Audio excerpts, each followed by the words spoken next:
Imagine being locked in a metal tube 250 miles above Earth for 437 days straight. No fresh air, no gravity, no escape. Let's set the scene. In January 1994, Valery Polyakov launched aboard the Soyuz TM-18 spacecraft destined for the Mir space station. His mission was to spend 437 days in microgravity, a psychological and physical experiment for a potential Mars journey. At the time, Mir was a cramped 90 cubic meter habitat orbiting Earth at 16 revolutions per day. The physical toll began almost immediately. Microgravity wreaked havoc, with studies later revealing a 20% bone density loss.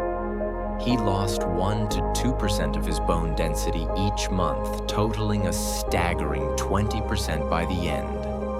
His muscles atrophied by up to 30%. His heart shrank, and calcium leached into his bloodstream.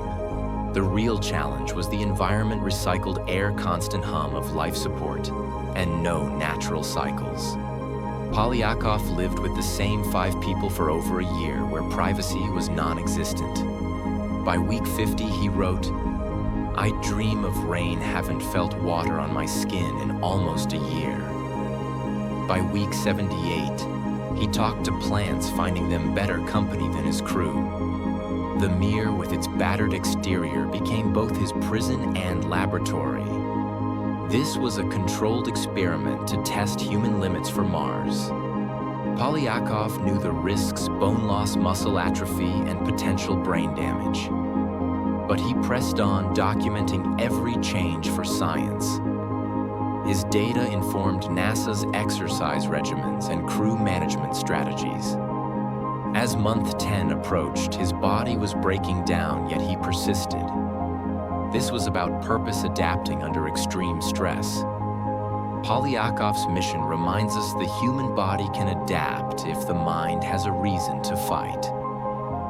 Around month 12, Polyakov entered a transcendent state, feeling connected to the cosmos.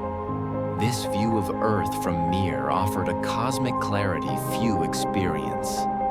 His return capsule landed on March 22, 1995. And though his bones were brittle as glass, he refused a stretcher, walking out in a final act of defiance. Medical teams rushed to assist his weakened frame, yet his spirit shone through. This paved the way for Mars blueprints, including psychological screening and social dynamics management. Today, modern isolation mirrors his experience. Cubicles and digital disconnects test our endurance, much like space. Polyakov's legacy teaches us purpose transforms suffering into strength. So as we look to Mars, his story inspires us all.